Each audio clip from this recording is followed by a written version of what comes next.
Oui, c'est bon. Merci. Voilà. Oui, oui. Rapprochez-vous. Bien, merci de revenir prendre place, parce qu'il est déjà tard. Il est déjà 5h moins 10. Et donc on a encore une bonne heure de table ronde. Donc je vous propose de commencer cette troisième table ronde sur l'alimentation, qui pose la question de une autonomie est-elle possible ou impossible? Déjà, le fait de poser la question en disant une autonomie impossible, ça dit déjà dans quel sens on veut aller. Je trouve que quand même, je ne sais pas qui c'est qui a organisé cette table ronde, mais... Il y a le point d'interrogation. Oui, heureusement, il y a un point d'interrogation qui nous sauve, tu as raison.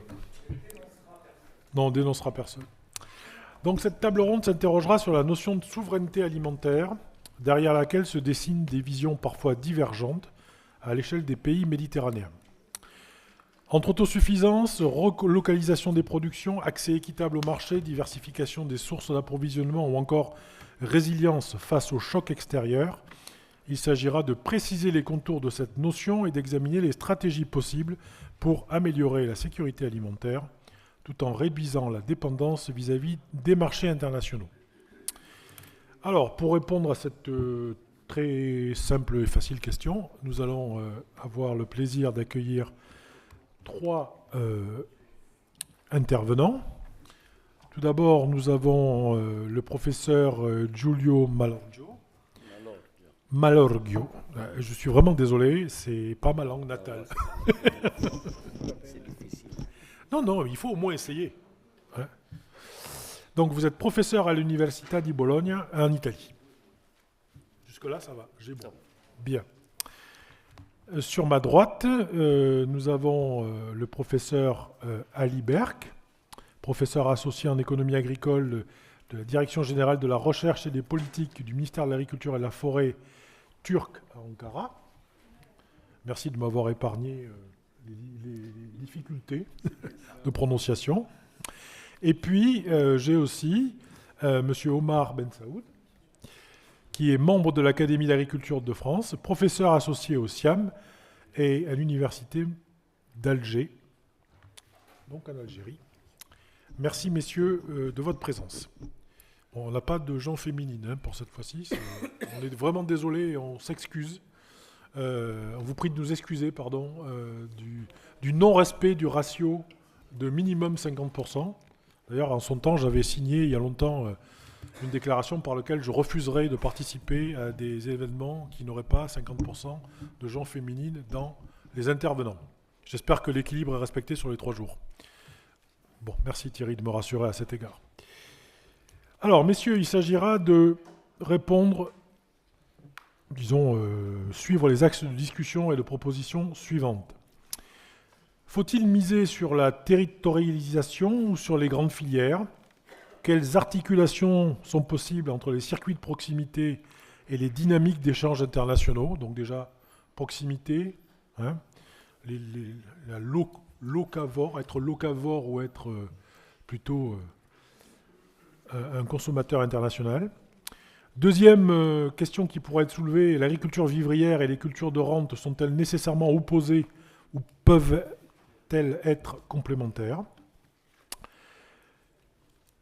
Dans ce cadre-là, d'ailleurs, comment les cultures de rente participent-elles à la souveraineté alimentaire, notamment en fournissant les ressources économiques nécessaires? Donc là, un sujet qui regroupe ces deux questions-là. Et enfin, une question plus régionale, si j'ose dire, une souveraineté alimentaire à l'échelle régionale méditerranéenne, conjuguant solidarité et complémentarité, est-elle possible? Donc voilà sur en gros les grandes questions qui se posent à nous. Je vous propose pour cela de répondre à une première question, donc qui va aller dans le sens de ce que je viens de dire. L'agriculture vivrière et les cultures de rente sont-elles nécessairement opposées ou peuvent-elles être complémentaires, et dans ce cas, comment les cultures de rente peuvent-elles jouer ce rôle? Je vous propose de commencer par le professeur Ali Berk, si vous voulez. Oui. Avant de commencer, je m'excuse que je vais continuer en anglais, mais c'est pour ça que je suis désolé. First of all, thank you, and I would like to thank you, Siam and GID, for this beautiful meeting, and also thank you to invite us to.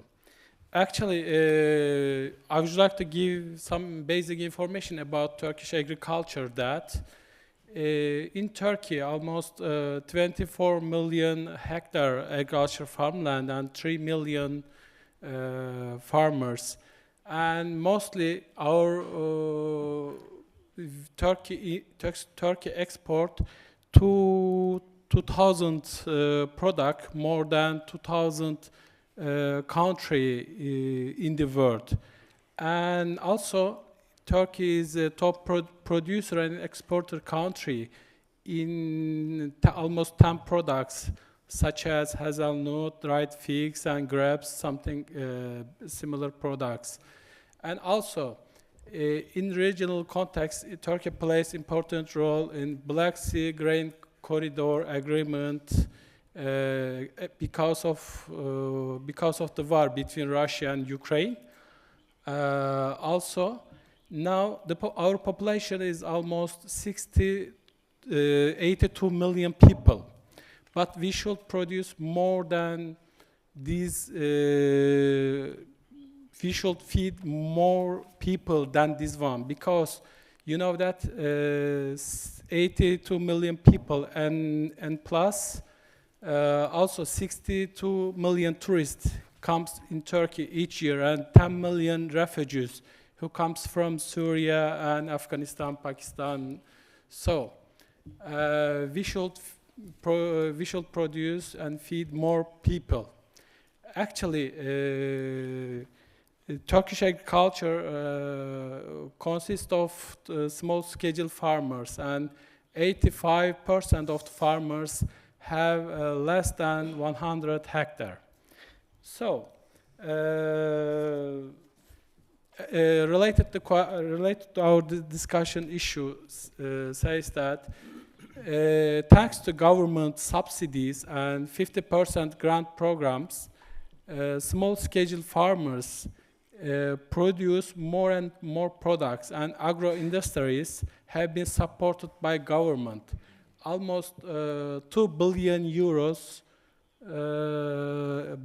subsidies budget will be paid this year, and additionally 600 million euro will be taken from European Union, from EU funds for rural development programs. So we believe that small-scale farmers and local communication, local production is related to global food chain, supporting the global food chain by contracting farming, and also some logistic supports to farmers, because in framework this context, Turkey isn't a water-rich country. Turkey is facing water stress under now, and we lose almost 2 million hectare agricultural land, and our farmers is getting older, and our government has already supported rural development programs for young farmers, for transport, for digital agriculture, and for women, and special programs.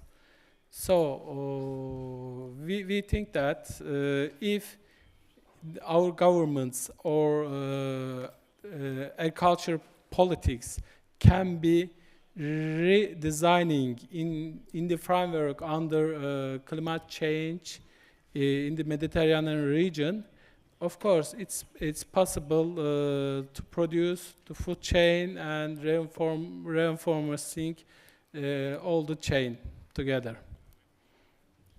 Thank you. Merci beaucoup. Thank you for your words. Donc, si on comprend bien, l'agriculture turque est à la fois produit alimentaire, y compris pour les touristes, et également pour l'exportation, avec certaines spécialités Yeah. produits sur l'export. Très bien, merci beaucoup. Et donc, même question pour le professeur Malorgio. Non, Ça marche. non, Oui, ça marche. ça marche. Bonjour, merci pour l'invitation. Et avant de répondre à votre question, je fais une prémisse. Cela veut dire qu'en théorie, les commerces ou les marchés internationaux plus ouverts favorisent les volumes d'échanges, favorisent aussi une diversification aussi de l'approvisionnement des aliments. Dans ces cas-là, en théorie, ils contribuent à la sécurité alimentaire. Mais en pratique, c'est différent. Ça veut dire que la décision d'exploiter uniquement des avantages comparatifs, hein, parce que ça veut dire pour les grandes cultures, qu'est-ce qu'il y a? Il y a il y a une conséquence parce que cette conséquence favorise plus ou moins la monoculture. Qu'est-ce que ça veut dire la monoculture? Avec la spécialisation, avec des conséquences économiques au niveau rural surtout, des conséquences environnementales, des conséquences socio-politiques et sociales surtout. Alors les exportations tout court, ils amènent à des externalités négatives quand on fait une spécialisation très forte. Ça veut dire que des externalités négatives qui accroissent, qui sont compliquées dans la gestion, dans la mesure où ils ne sont pas accompagnés par des mesures de politique au niveau social, au niveau économique, au niveau environnemental. C'est ça, c'est là qu'il faut tenir compte. Cela veut dire que le paradigme de l'exportation d'exportation des modèles agroexportateurs au niveau général perdent l'efficacité. Perdent l'efficacité parce qu'il n'arrive pas à donner un système ou utiliser un écosystème plus équilibré au niveau territorial. Dans ce contexte-là, il y a aussi le commerce international, sa libéralisation, ça veut dire aussi une exposition sur les marchés mondiaux, sur la volatilité des prix. Alors cela veut dire que si les prix baissent, ok, les consommateurs sont contents. Les consommateurs peuvent acheter le blé, la viande, mais il y a une partie au million des agriculteurs qui perdent, qui sont déstabilisés par la baisse des prix. Parce que par la baisse des prix des produits d'importation quand même. Ça veut dire le lait, le blé, les céréales et tout ça. Alors, il faut trouver un équilibre pour répondre à votre question.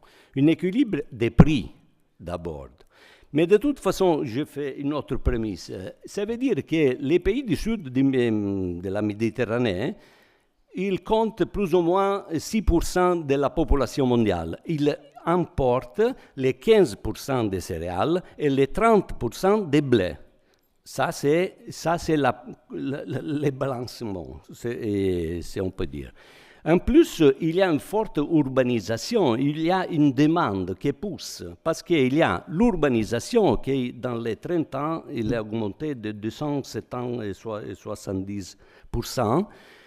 Et la population rurale, c'est difficile parce que la production vivrière, et ça va baisser, ça va être, comment on dit, trouver des difficultés à survivre. En plus, quelques données, ça veut dire que pour la sécurité alimentaire ou pour la vulnérabilité ou insécurité alimentaire, il y a les chocs des prix. OK, si baisse la volatilité dans les derniers 20 ans, on a vu de la volatilité très forte. Dans les années 82, dans les années 92, et on a cette volatilité créé un choc. Là, les changements climatiques, OK, je ne parle pas des changements climatiques, aujourd'hui on a parlé beaucoup. Alors ça veut dire qu'il y a des fragilités de l'utilisation des ressources naturelles. Ces deux questions, plus on ajoute la dépendance alimentaire qui est plus ou moins au sud, il arrive à 50, 55, ça dépend des pays, 45, 55 de la consommation. C'est ça la dépendance alimentaire. Plus les revenus, une partie des revenus, les 50% des revenus dérivent des revenus sont consacrés à l'alimentation. Alors ça, c'est la fragilité du système. Pour ça que j'ai demandé une prémisse pour conclure. Plus, il y a une autre question pour l'insécurité alimentaire. Il y a la distribution de la croissance économique. Parce qu'on a eu une croissance économique, plus de 2% sur la moyenne, toujours, OK, 2,4% annuelle de la croissance économique dans les pays du Sud. Mais cette croissance ne s'est pas distribuée d'une façon équilibrée. Alors tout ça va créer des difficultés sur la sécurité alimentaire. Alors tout ça, qu'est-ce que ça veut dire? Pour conclure, il faut trouver un équilibre des politiques qui essayent de trouver un équilibre entre la demande et l'offre, ou bien des prix qui sont en équilibre pour satisfaire les besoins des producteurs et des consommateurs. Mais cet équilibre, ce n'est pas un équilibre seulement des prix. Et c'est une politique qu'on va mettre, c'est un équilibre qu'on va mettre, conjuguer, comme on dit, et mettre ensemble les cultures vivrières et les grandes cultures. Je n'ai pas dit qu'il faut éliminer les grandes cultures, mais il faut trouver cet équilibre pour satisfaire les paysans qui produisent, les petites cultures, les petits agriculteurs qui produisent des produits, de base, et pour n'avoir pas de conséquences négatives au niveau des revenus. Dans ce cas-là, il reste dans la campagne, il reste au lieu de déplacer, au lieu d'augmenter l'abandon et l'exode de la campagne. Ça, il faut trouver un équilibre, oui, il faut les mettre ensemble, ce n'est pas exclure l'une ou l'autre. Oui, la vie est un éternel équilibre, on est d'accord.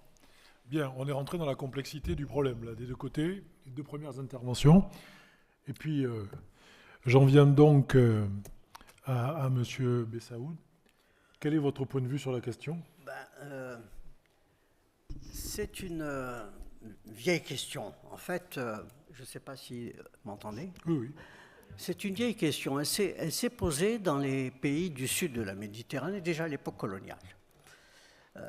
L'époque coloniale où on opposait souvent l'agriculture coloniale très moderne, très équipée, très encadrée, avec des qualifications professionnelles relativement élevées, avec des centres de formation à leur service, et de l'autre côté, toute une agriculture d'agriculteurs, paysannes, de paysans parcellaires qui occupent l'immensité du territoire, que ce soit les zones de montagne, les plaines sèches, les oasis, les zones difficiles.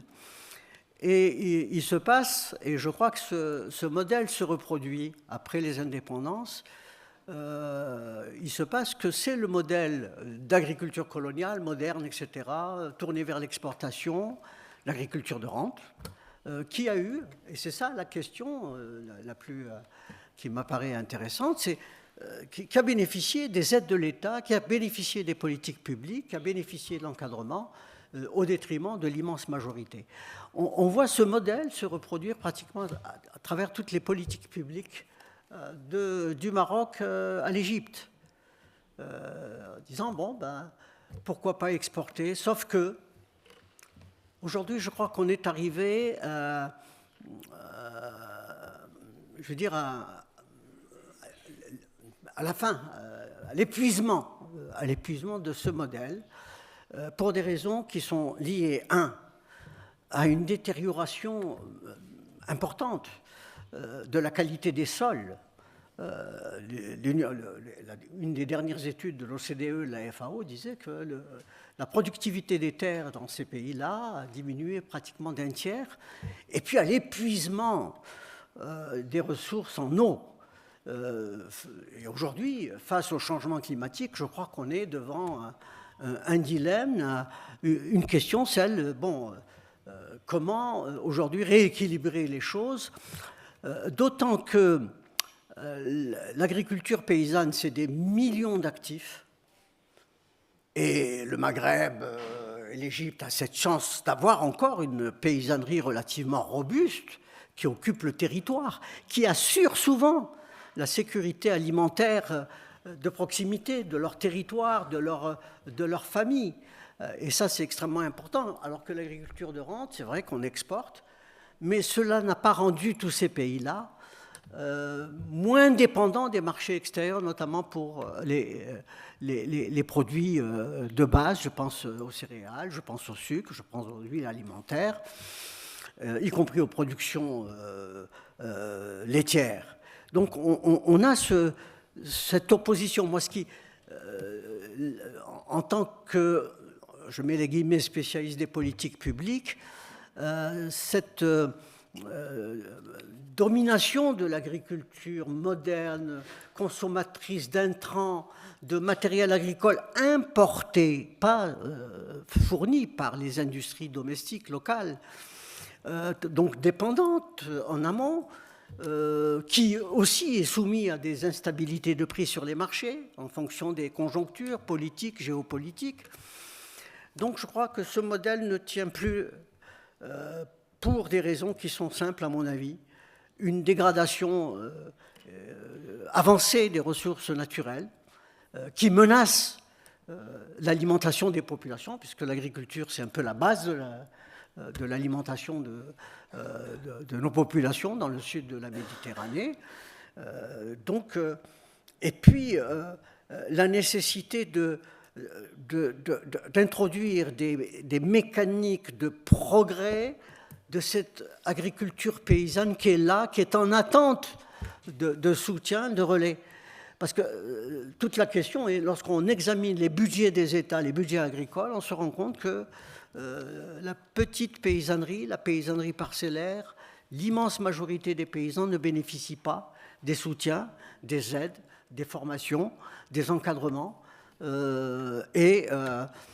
voilà, des politiques publiques. C'est ça la question. Comment résoudre ce dilemme entre agriculture dite rentière et agriculture dite paysanne ou vivrière? Merci beaucoup. Effectivement, le problème est vaste. Et ça m'amène à la deuxième question que je voulais vous poser, qui est directement dérivée finalement de ce que vous venez de dire. Donc une approche du développement agricole par grandes filières, en général liée à des filières d'exportation et de rente, est-elle compatible avec le développement de marchés locaux garantissant la sécurité alimentaire? Et donc là, je me retourne vers le professeur Malorgio. Qu'est-ce que vous pensez de ça? Est-ce que justement, vous avez déjà plus ou moins répondu à la question, mais Quelques arguments supplémentaires. Non, c'est quelque chose de supplémentaire, bien sûr, parce que jusqu'à maintenant, on a parlé de la disponibilité, mais il faut parler aussi de l'accessibilité. Je ne sais pas en français, c'est OK. Si. Accessibilité, ça veut dire que quoi? Pour me lier à votre question, l'accessibilité, qu'est-ce que j'entends?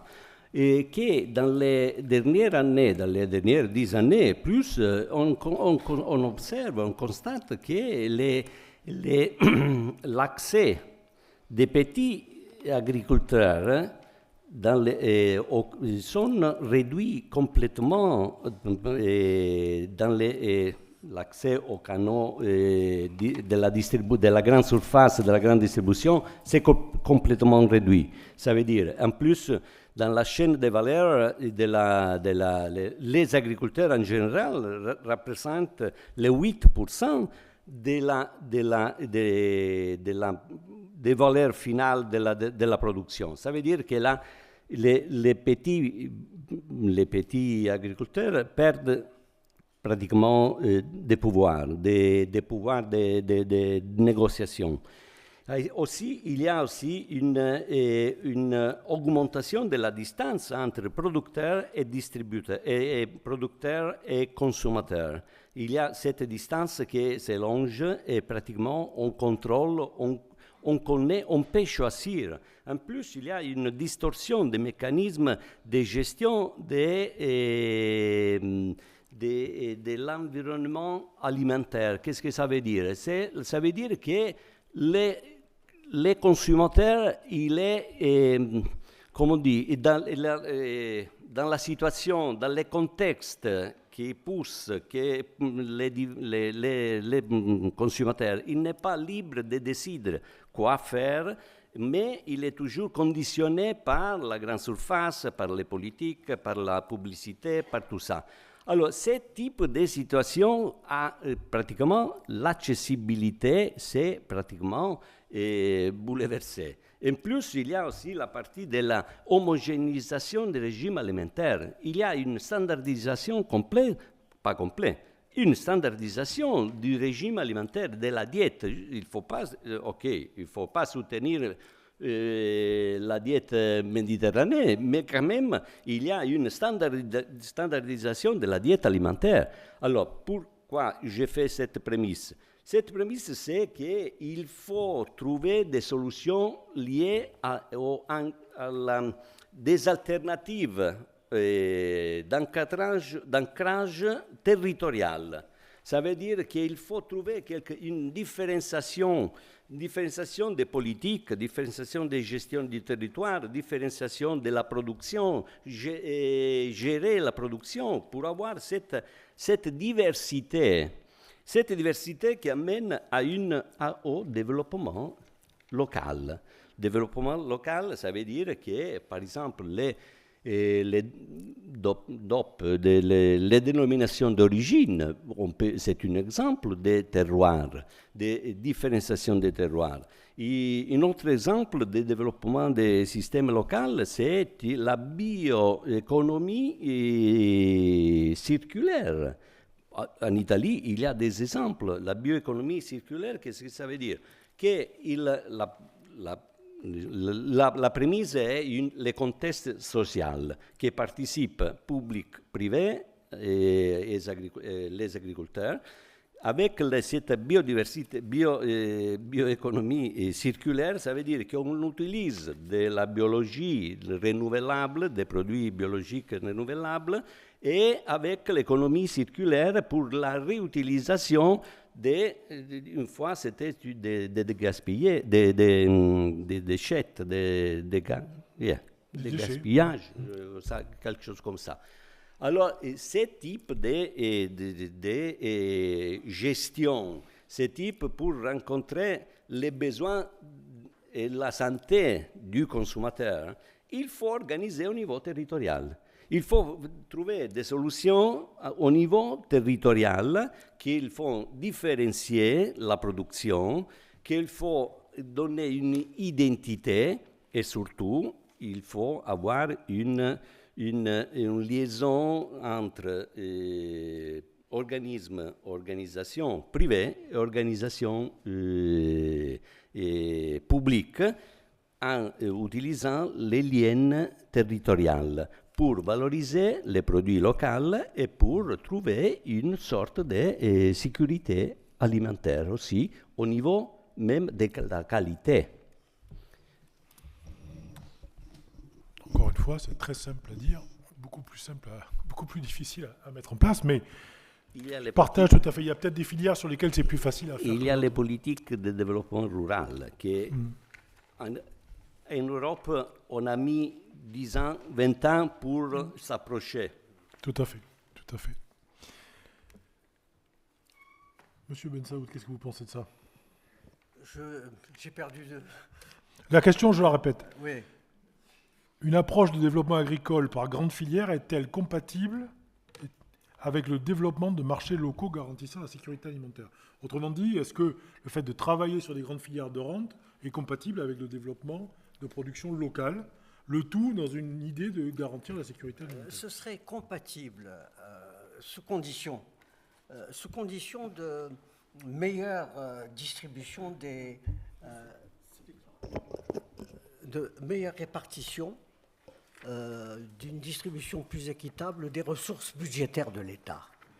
Or, on a affaire dans tous les pays du Sud, je dis bien dans tous les pays du Sud, du Maroc à l'Égypte, à des politiques où on développe des filières avec des professionnels de l'agriculture, ce qu'on appelle les professionnels, des agriculteurs, et puis vous avez tout un segment de cette agriculture qui n'est pas visible et qui est le plus important. C'est celui des... D'ailleurs, le terme même, c'est très significatif, le terme même de fellah, petit paysan, a disparu du vocabulaire politique dans tous les pays. Cette agriculture paysanne est... Je ne dis pas qu'on lui tourne le dos, mais elle est négligée. Je retiens 3 points qui, à mon avis, définissent les politiques publiques d'aujourd'hui, dites de modernisation agricole. 1, elle s'appuie sur une intensification de l'exploitation des ressources naturelles. Le sol, l'eau, les forêts, tous les éléments, je veux dire, naturels sont surexploités dans ces pays et dans un contexte qui est très particulier, celui des menaces climatiques, qui sont très très fortes, beaucoup plus fortes dans le sud que dans le nord. Deuxièmement, tous les progrès agricoles réalisés dans les pays du sud sont des progrès liés à l'irrigation. C'est les terres irriguées, opposées à une agriculture pluviale, celle des plaines sèches, celle des montagnes, celle des oasis traditionnelles, qui ne bénéficient pas toujours des aides et des accompagnements nécessaires. Troisièmement, on a pratiquement une mise, disons, une négligence, une marginalisation de beaucoup de territoires occupés, densément occupés, y compris les montagnes. Nos montagnes au Maghreb sont occupées par les hommes. Elles ne sont pas, je veux dire, les densités sont très fortes. Je prends la Kabylie où on a des densités de 600-700 habitants au kilomètre carré, où on a une arboriculture alliée à un petit élevage, et c'est très dense. Et ces territoires-là qui ont démontré pendant une période difficile, celle du Covid, que ce sont ces territoires-là qui avaient assuré la sécurité alimentaire, puisque le circuit et les logistiques de transport, de distribution, de communication avaient été perturbés. Eh bien, ces régions-là, qui étaient isolées, celles des montagnes, avaient assuré la sécurité alimentaire de leur population. Et je pense qu'on a tout intérêt aujourd'hui, compte tenu des évolutions climatiques, compte tenu de la raréfaction des ressources naturelles, à réviser les politiques, à regarder de plus près comment conserver, préserver, améliorer l'état des ressources naturelles, comment mobiliser davantage et faire profiter les agricultures familiales, les agricultures paysannes, des facteurs de productivité, des progrès réalisés dans les agricultures, et enfin comment assurer une gestion plus rationnelle d'une ressource qui est de plus en plus rare, qui est vitale, qui détermine l'avenir de l'agriculture, c'est l'eau. La question de l'eau, ce n'est pas une question uniquement économique, c'est aussi une question sociale. Aujourd'hui, dans les pays du Maghreb, les conflits sociaux sont essentiellement des conflits liés au partage et à l'usage des ressources en eau.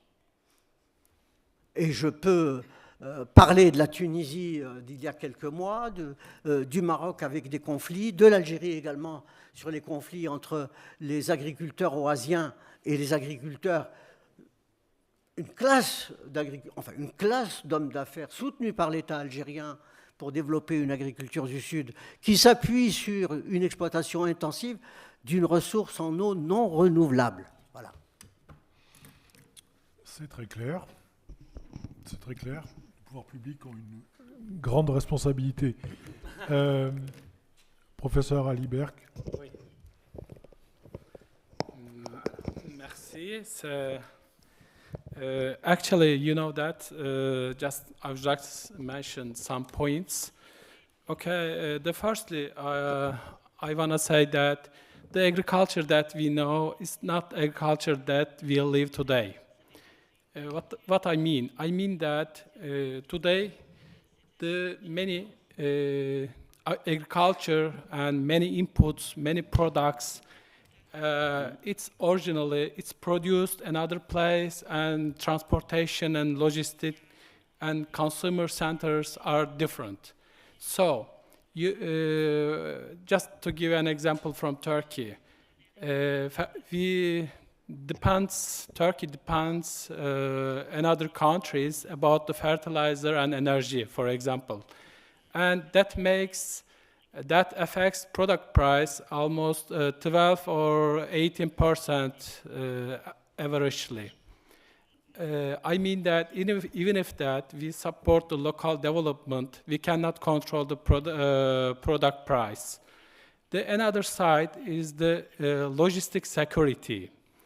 I mean, agriculture is a multi-international and multi-actor approach today. Turkish ports such as Izmir, Mersin, and Istanbul, today it's the strategic hubs for agriculture trade to send products in Europe, in Mediterranean countries. 50% of the Turkish agriculture products is selling to Europe, for example. Another side is the Chinese approach to logistic security. For example, last year, Chinese government rented Mersin port in the middle Mediterranean region. What does it mean? If we cannot control the logistic cost and logistic security of agriculture or foods to deliver the countries that needs food, feeding people, such as African countries or Mediterranean countries that suffered from climate change, we cannot feed the Mediterranean.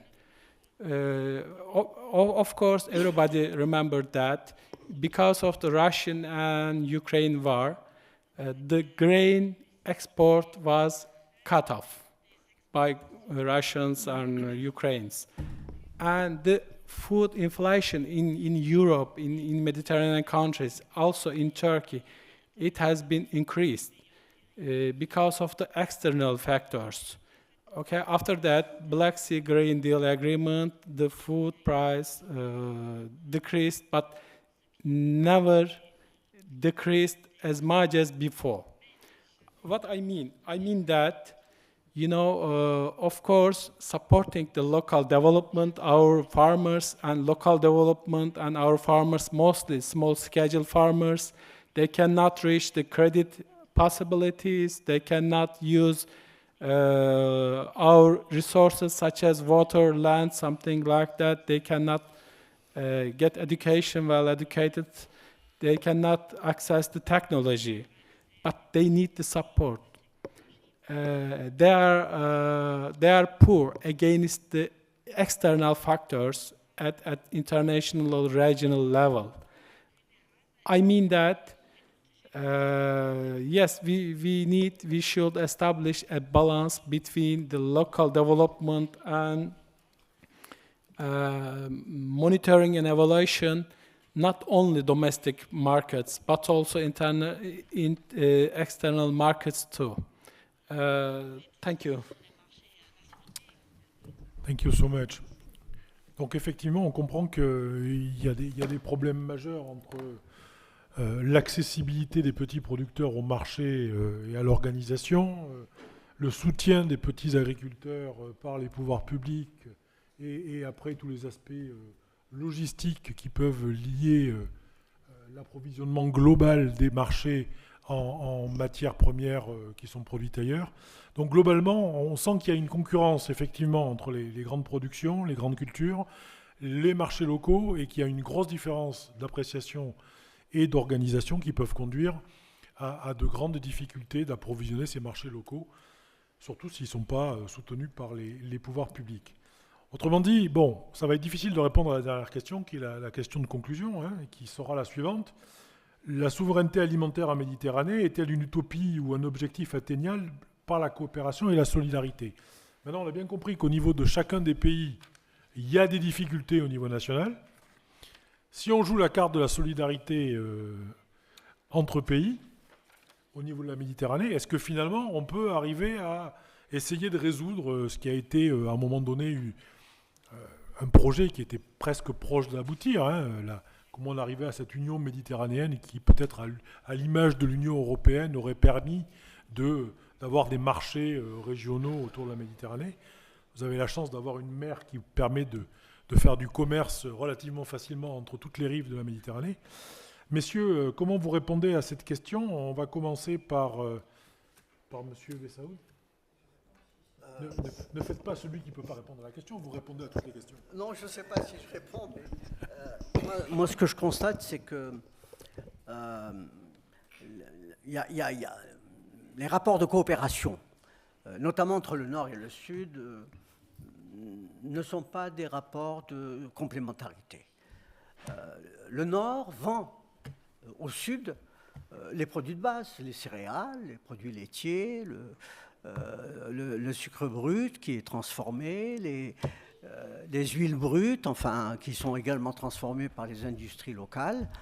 Il n'y a pas de complémentarité, il n'y a pas de rapport de coopération équilibré.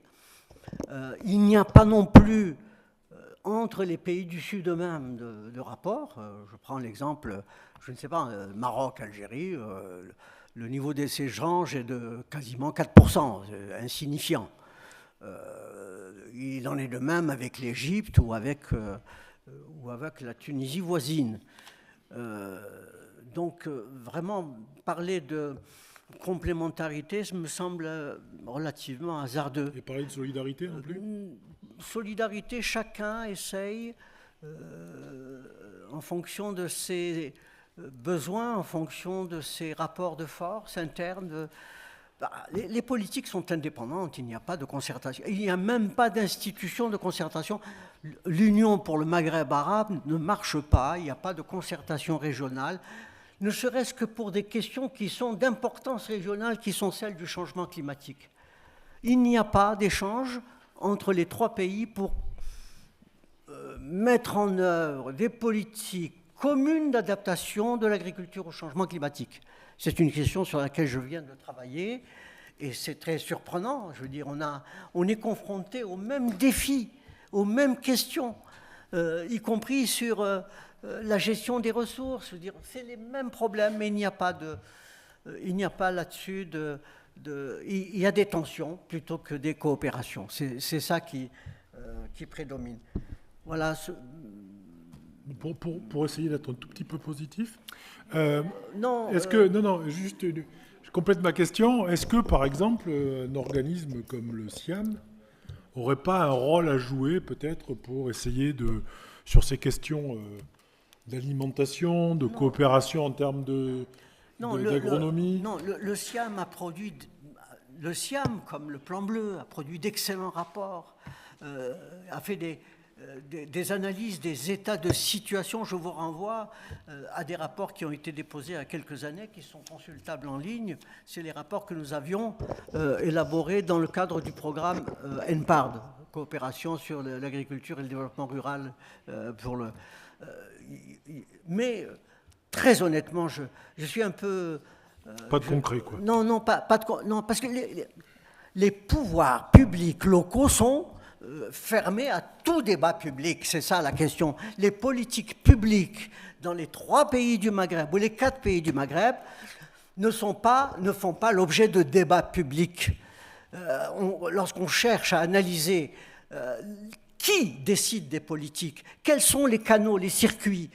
Moi, je les connais en France. Je veux dire, il y a une loi d'orientation, il y a des débats, il y a le Parlement, il y a l'Union européenne, il y a des dizaines d'institutions qui sont partie prenante du débat public avant qu'une politique publique agricole et rurale sorte de terre. Dans les pays du Maghreb, ce sont des politiques qui sont décidées en cercle fermé par des cabinets noirs. Moi, je fais partie de ceux qui suivent depuis 40 ans les politiques publiques. On essaye en tant que chercheur de contribuer à éclairer le débat public, les analyses, etc. Mais on est désolé, ce n'est pas pris en considération. On attire l'attention aujourd'hui sur une question cruciale. Il y a une surexploitation des ressources en eau dans les 3-4 pays. On est en train d'épuiser les ressources. Dans 50 ans, des oasis disparaîtront dans les pays du sud de la Méditerranée, parce qu'on est en train d'exploiter de façon très intense des ressources qui ne sont pas renouvelables. On attire l'attention.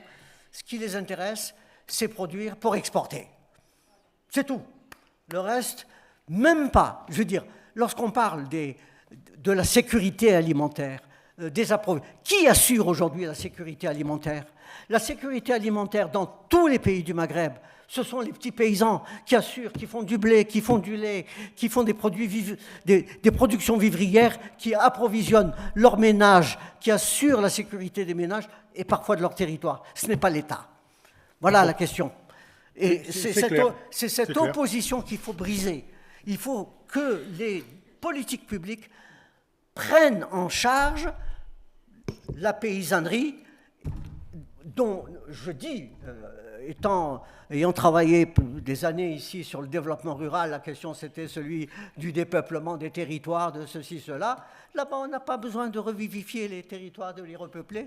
Il y a encore beaucoup de paysans. Voilà, c'est cette paysannerie, voilà, il faut la remettre dans le... Voilà. Dans la perspective, du développement public, on a bien compris. Absolument. Monsieur Berk, Yes. what is the situation in Turkey about this? What is your point of view? Actually, our situation and our opinion is positive. So it's our response. So according to Turkey and according to me personally, it's possible by multi collaboration in the region.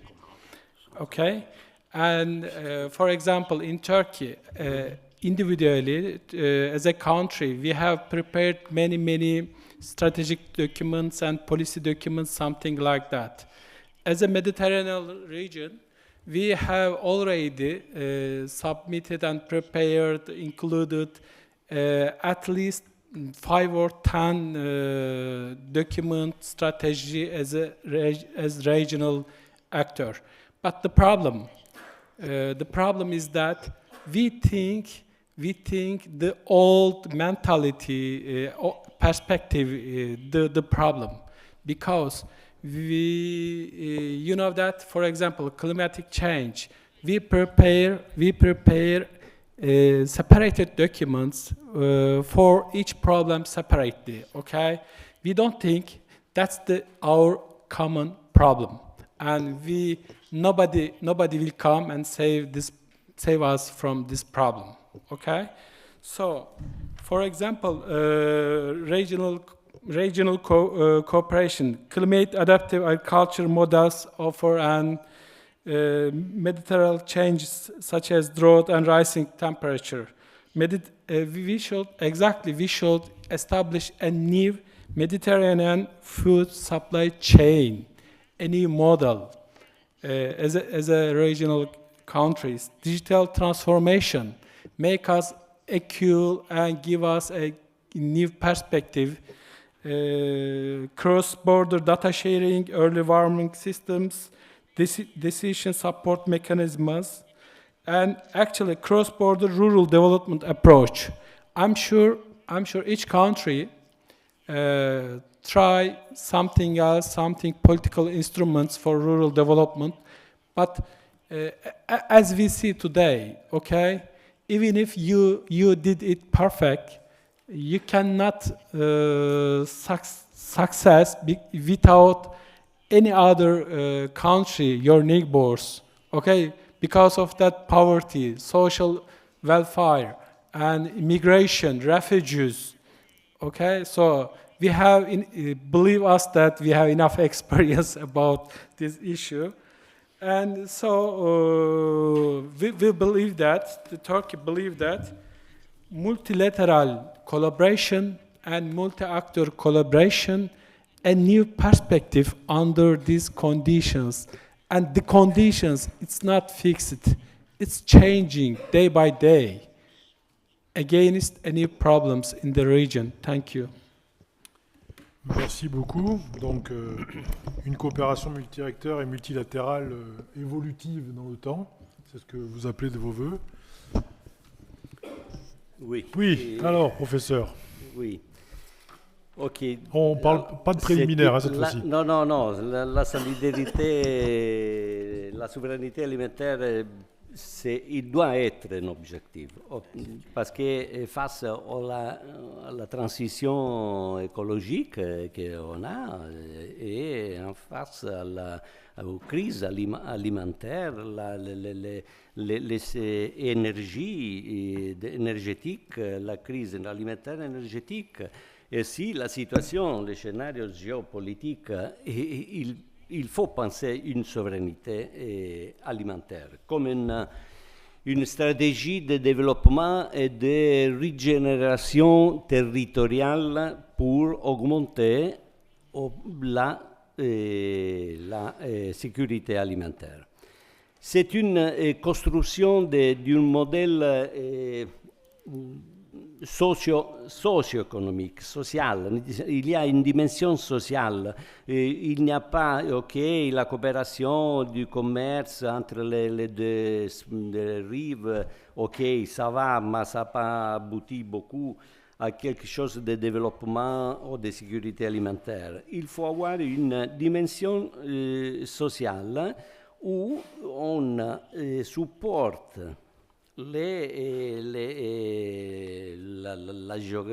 quelques espaces géographiques autour des pays pour augmenter la production locale en substituant les importations. C'est ça qu'il faut trouver, réduire la dépendance ou les importations à travers ce type de...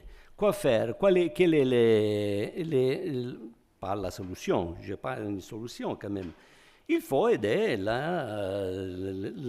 les entreprises familiales, agricoles familiales, parce que c'est le principal sujet pour la production locale et pour maintenir un équilibre pour la souveraineté alimentaire. Mais aussi, il y a aussi un développement au niveau des souverainetés. Il faut développer de nouveaux modèles d'organisation, ça veut dire d'intégration et agrégation entre les agriculteurs et les petites exploitations de transformation. C'est ça qu'il faut trouver des liaisons pour créer ensemble ce type de... En plus, il y a la formation, les crédits, les infrastructures. C'est ça la souveraineté alimentaire. La souveraineté alimentaire, c'est supporter à augmenter ou à développer ce type de relations pour avoir quindi une augmentation de la qualité et de la quantité, pas en substituant les importations, mais quand même en réduire les importations. Pour ça, pour moi, le rôle principal, c'est l'innovation sociale.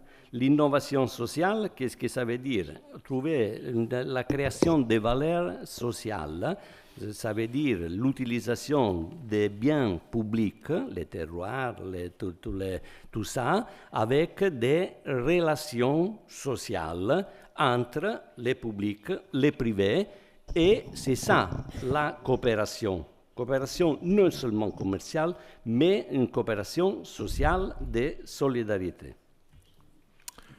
Très bien, merci beaucoup, c'est très clair.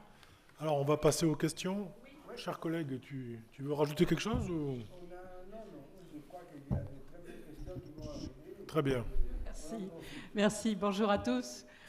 Alors, c'est un sujet décisif. Et c'est un sujet qu'on a beaucoup traité de ce que j'appellerais top-down. Politique publique, Union pour la Méditerranée. Moi, j'ai fait partie du groupe de fondateurs de l'Union pour la Méditerranée pour la partie recherche, enseignement supérieur, top-down. Qui dit union dit toujours, je crois, qu'il y a quelqu'un qui veut unir les autres. Et que jamais dans l'union n'est absente la question qui domine, qui impose. Alors en l'occurrence, c'était Zapatero, Romano Prodi, Sarkozy, etc.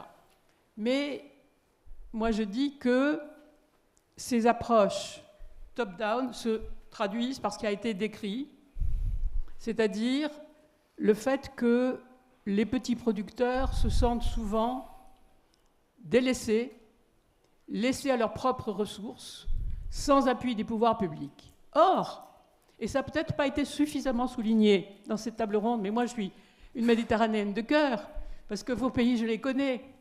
Je connais il peperoncino picante de Diamante, où mon ami Nuccio Ordine m'amenait dans des petites entreprises familiales. Je connais les dattes d'Algérie, je connais les figues de Turquie et bien d'autres produits. Et c'est toujours ce qui m'a paru la vertu de ces petits producteurs qui sont mes amis et qui sont liés parce que Claude Lévi-Strauss disait, c'est-à-dire que la civilisation progresse par le bricolage. Les petits producteurs non soutenus par les pouvoirs publics, sans capacité de s'agréger à des grandes politiques et à des grandes filières, ils sont, et je dirais de plus en plus, et les jeunes en particulier, à cause des nouvelles technologies, à cause de la science, non pas à l'écart des technologies, mais friands de technologies. Et donc moi, ma demande, c'est de savoir si des organismes aussi puissants que le SIAM c'est une affaire formidable. J'étais pour quelque chose dans la nomination d'un de ses premiers présidents.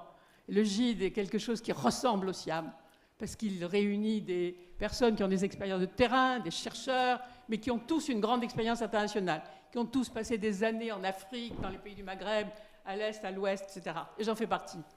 Et donc, moi j'ai bien vu comment, justement, à partir du peperoncino picante, on pouvait convaincre les fabricants de s'équiper de machines de très haute technologie, de technologies très contemporaines, que à la souche, c'était quelqu'un quasiment d'analphabète, mais qui, aussi bien qu'un agronome hyper diplômé, était capable de comprendre et de se former. Et la formation, l'éducation, évidemment, c'est indispensable. Et à partir de là, qu'est-ce qu'ils ont fait à Diamante, dans la Calabre profonde? Ils sont allés convaincre les circuits de grande distribution de distribuer le peperoncino picante de Diamante. Donc, moi, ma demande, c'est que des lieux comme celui-ci, des personnalités aussi fortes scientifiquement que vous l'êtes tous, s'allient. Et pourquoi il faut s'allier à ces petits producteurs? Parce que dans l'idée que l'eau verte est aussi importante, sinon plus, que l'eau bleue, il y a des procédés de culture traditionnels qui épargnent le sol et l'eau et qui sont mieux connus des petits producteurs locaux qu'ils ne le sont des patrons de grandes filières. Ça, c'est ma conviction. Et ce n'est pas une conviction, c'est une expérience vécue. Et donc, que la science, que la technologie à son plus haut niveau arrive vers ces jeunes qui, sur leur téléphone portable, sont capables de mettre des nouveaux outils pour que, bottom-up, quelque chose de la durabilité de leur production inspire les filières, inspire les politiques publiques. J'ai fait des politiques publiques, j'ai été lié à des politiques publiques, j'ai été dans les politiques publiques, mais je crois aujourd'hui que c'est le rôle de ceux qui savent que le bricolage, s'il est épaulé par la science et par la technologie, peut devenir, lui, porteur de politiques publiques. Ça, c'est ma conviction, et je voudrais que demain, vous ayez peut-être une petite table ronde où il y aura des garçons et des filles de 30 ans venant de tous vos pays, là, qui vous expliqueront comment ils savent manier les technologies de demain pour devenir, eux, les auteurs de grands progrès et pour convaincre les politiques, qui ne le sont pas, bien sûr, pour le moment. Merci, madame. D'accord, merci. Donc, j'ai voulu donc... Non, mais ça fonctionne, mais il faut juste parler plus près du micro. Ça va maintenant? Oui, oui. Voilà, d'accord. Donc, merci, donc, cher donc, orateur, sur cette session qui est très intéressante. Moi, je suis je viens de la Tunisie. Je suis professeur donc dans l'industrie agroalimentaire et j'ai voulu donc bien sûr donc confirmer ce que vous venez de dire sur le plan sur le fait que les agriculteurs et les petits agriculteurs sont les moins bénéficiaires donc des chaînes de valeur. Donc plusieurs exemples dans les dates dans plusieurs secteurs donc agricoles. Dans le lait, on trouve que les agriculteurs donc sont en train de subir des pertes. Par contre, des marges sont plus importantes donc à l'aval donc de la chaîne de valeur chez les distributeurs ou bien chez les transformateurs. Néanmoins, il y a des expériences donc surtout comme venait de dire Monsieur Malorgio, donc d'organisation sociale qui est basée sur la création de certaines coopératives, la création de certains groupements de développement agricole, qui sont des initiatives qui ont servi pour regrouper les petits agriculteurs dans les milieux ruraux, faire la mutualisation donc des services, et ça a donné des résultats.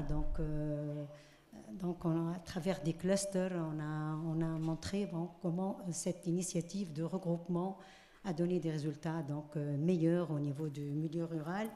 On a essayé donc de protéger aussi ces petits agriculteurs et agricultrices par des labels de qualité, par exemple les figues de Djabba dans la région donc de Sliena, certains donc labels pour certains produits donc de terroir qui ont essayé donc de créer de la valeur au niveau du milieu rural ou bien pour ces paysans. La recherche agronomique aussi, nous, à travers certains projets communautaires méditerranéens comme PRIMA, nous avons essayé donc d'introduire de l'innovation au niveau donc de ces agricultrices et agriculteurs ruraux.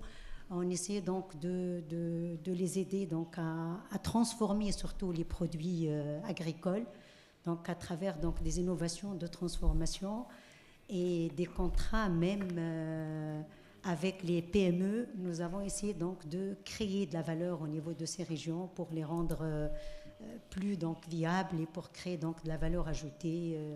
Nous avons même un réseau donc de start-up, d'incubateurs qui essayent donc de créer localement donc des projets ruraux qui ont donné des résultats et qui ont donc à travers surtout la microfinance en Tunisie, Interarabe ou bien Zaytoun et Temwil, on a essayé de aussi bien donc la formation, des aides au financement, l'aide aussi de l'agence de promotion des investissements.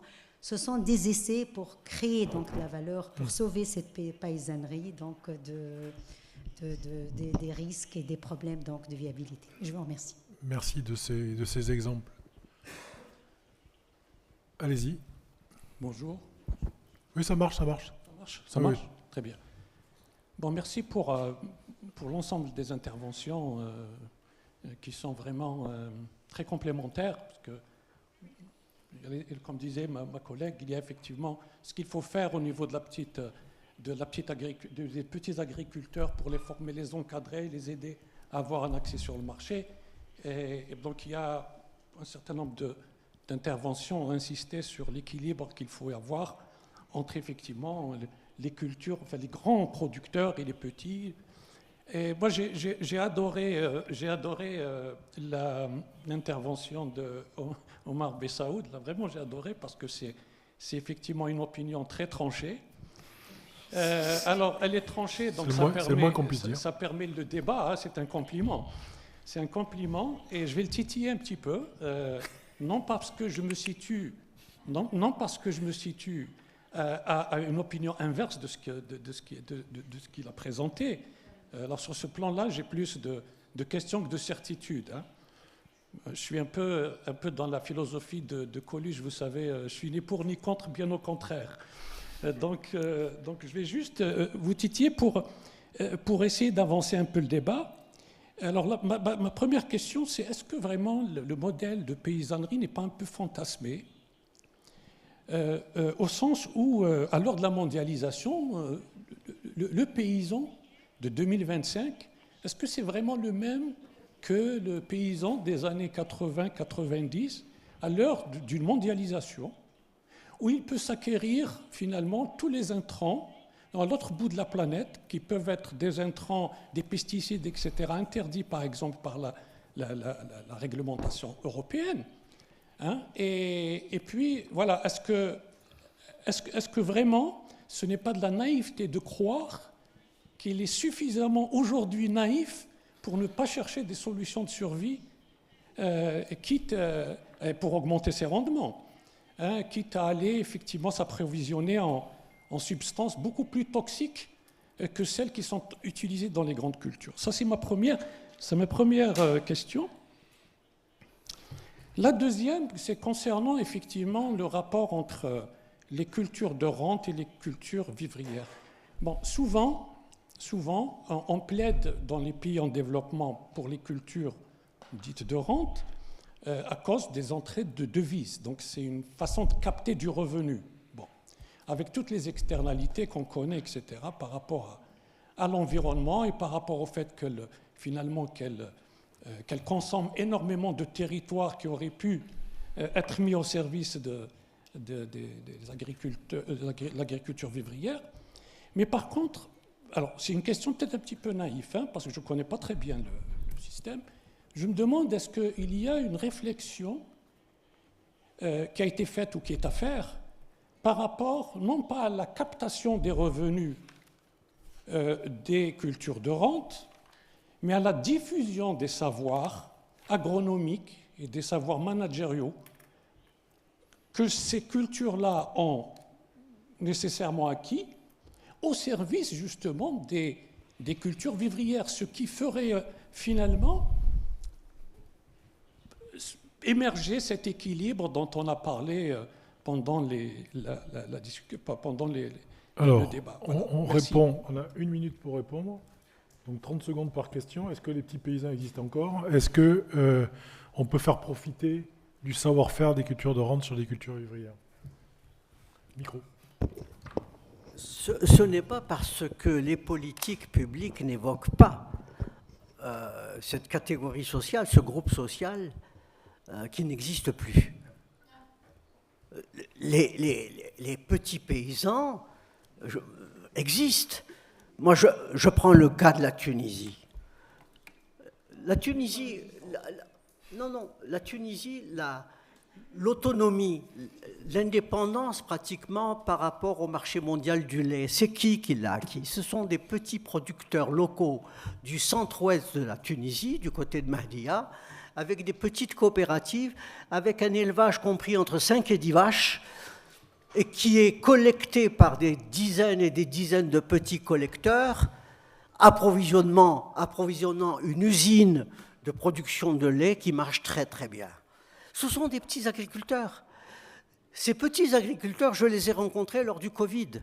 Lorsqu'il y a eu le Covid, dans la région de Kabylie, d'agriculture de montagne, ce sont ces agriculteurs qui ont leur bétail, qui ont leur lait, qui ont leur petite production maraîchère, qui ont approvisionné les ménages qui étaient en difficulté, qui n'arrivaient pas à s'approvisionner sur les marchés.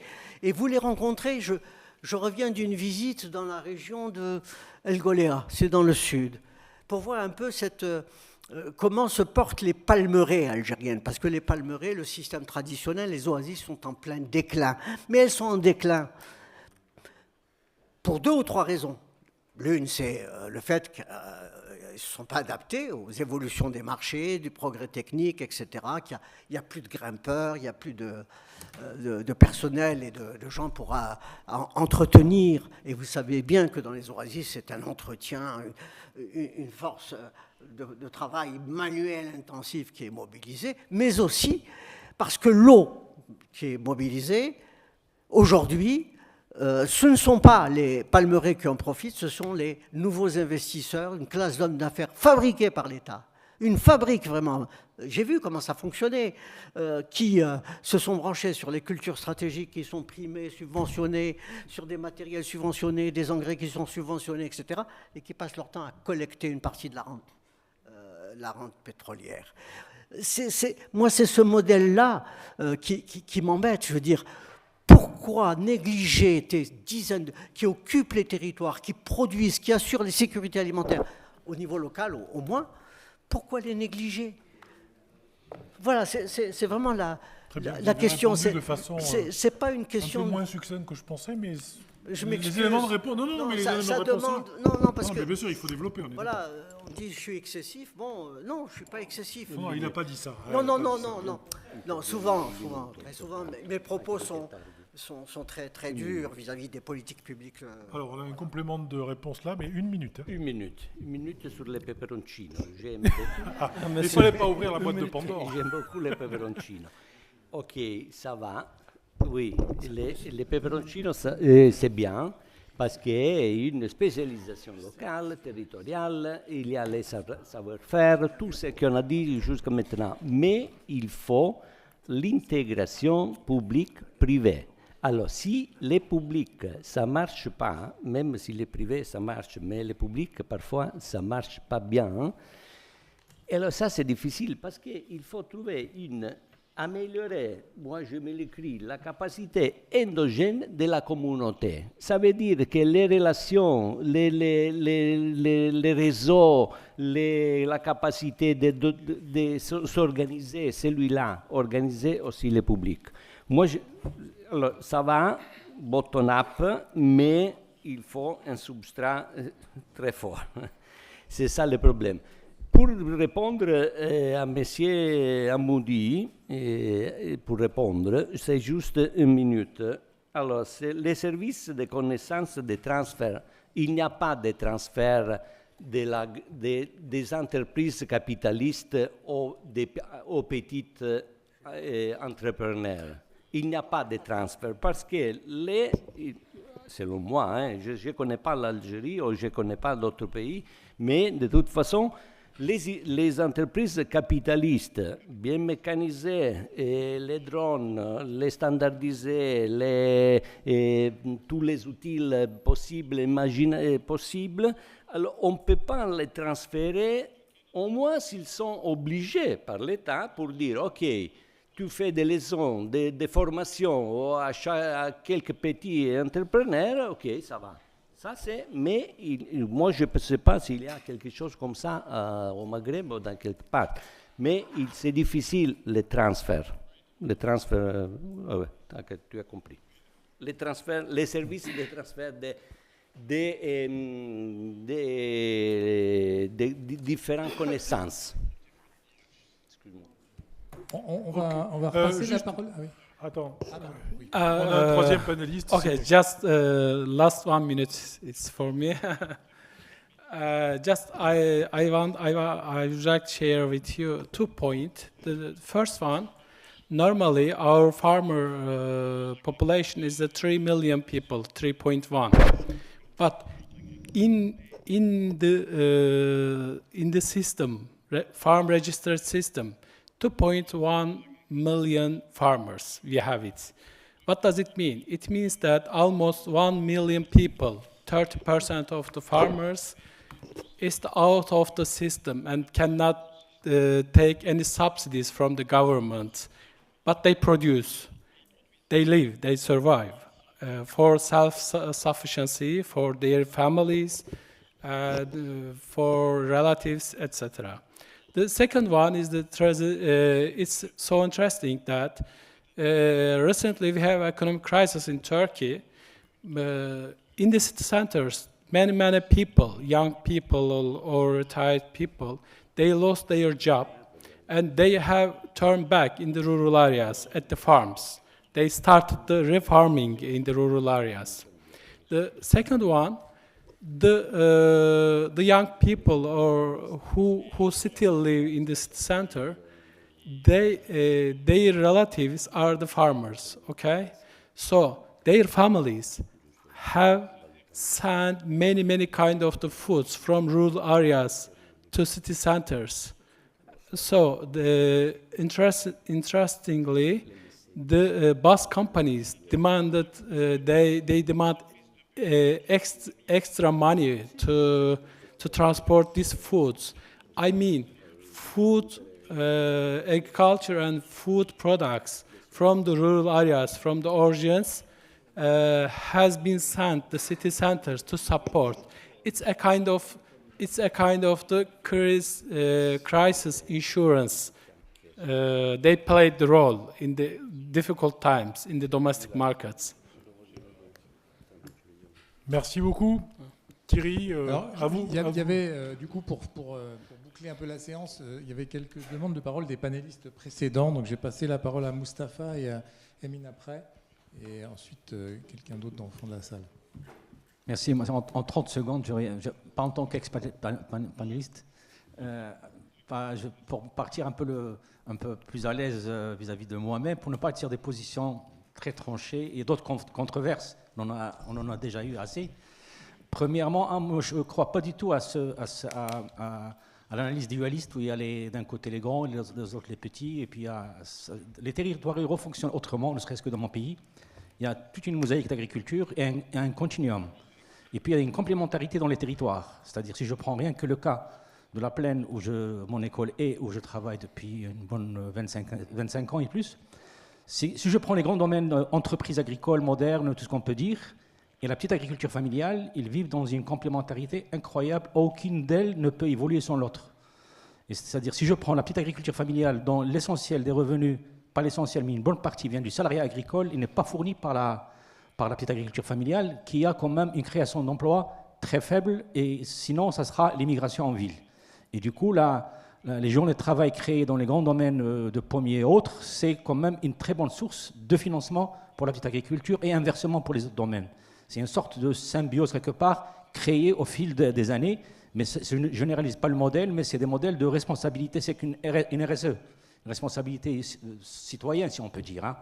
Il y a quand même des règlements, il y a des équilibres territoriaux qu'il faut quand même, pour ne pas être dans une vision tranchée autour de deux modèles d'agriculture.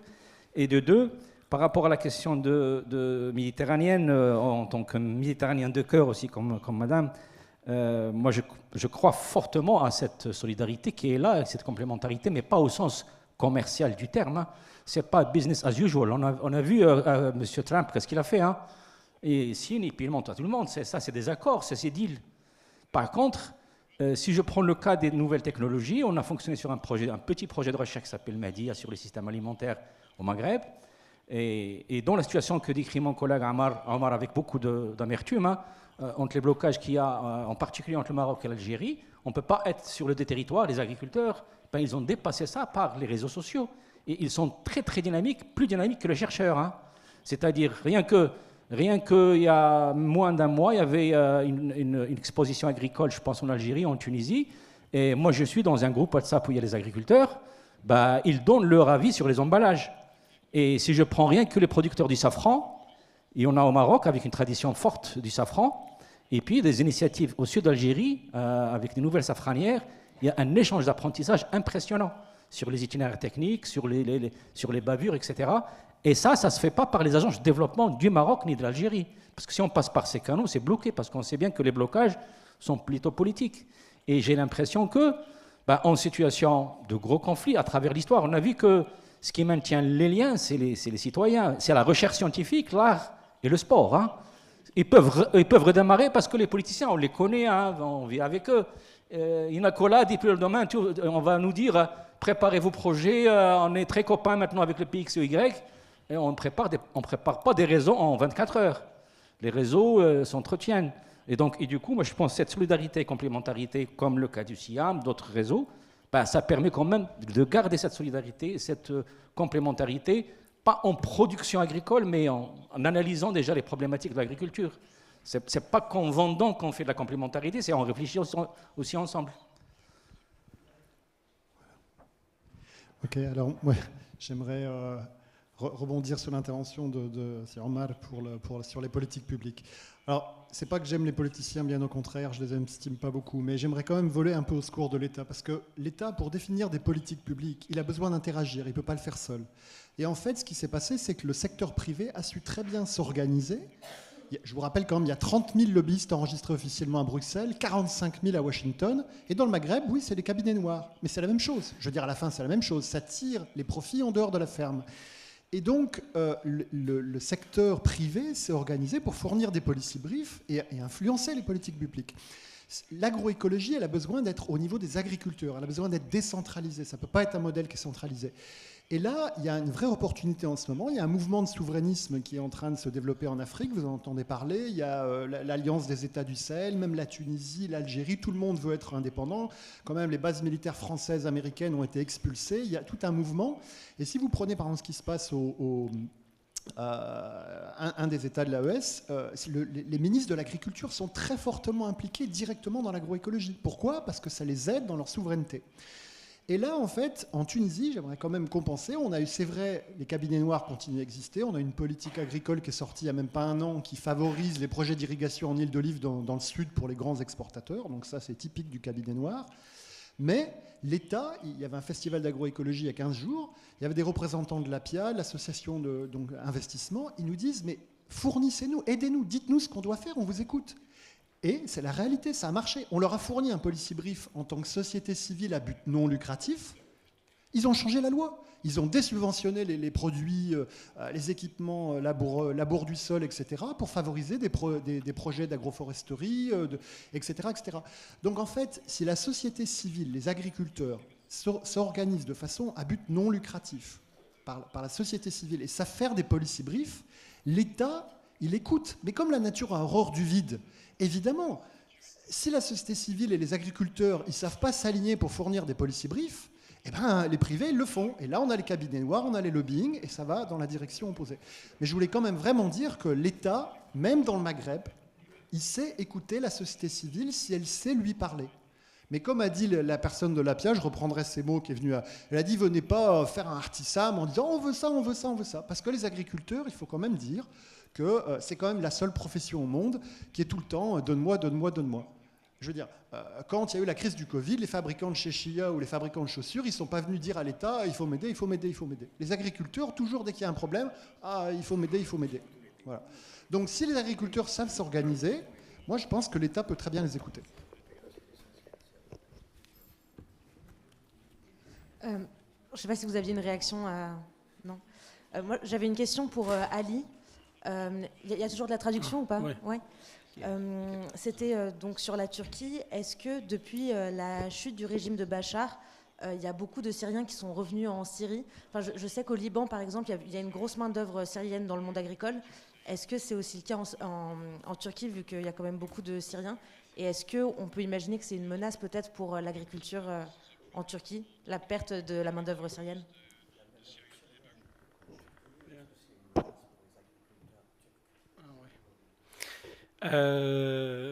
It's okay? Oui, oui, oui. En Oh, anglais, okay, vous pouvez. okay. Ouais, ouais. Actually, you know that according to estimation of some NGOs, okay, it's Syrian, Afghan, and Pakistan, mostly Syrian refugees. It's around 10 million people, okay. So Syrian refugees and Afghan refugees, they are working as agricultural workers in rural areas mostly. After the situation is getting better in Syria, some of them then have turned back, but not as much as they come. So they're still in Turkey, but they change their job. Actually, agriculture is the first step for them to get a job. Okay. After working a time, they change their job. They pass in city centers. So now, for example, for animal husbandry sector, Afghan refugees is the basic one because it's easier to getting a job. Last month, Turkish government has changed the rules and accepted a new regulation to give the refugees who comes from Syria and Afghanistan, giving permission, temporary permission as an agriculture worker at the farms. Before last month, it was forbidden, but now the government has changed the rules. So it has been opened the way. But I don't think so that will be a problem. Ok, merci. Yeah. Merci beaucoup. Je vois plus d'interventions. Bah, écoutez, on va remercier nos 3 intervenants.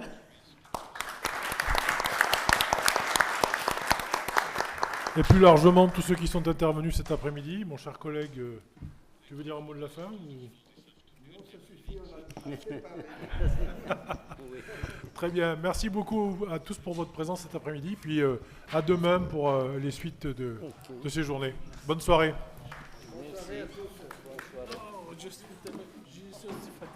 Sì, è stata lunga per voi, soprattutto è stata lunga.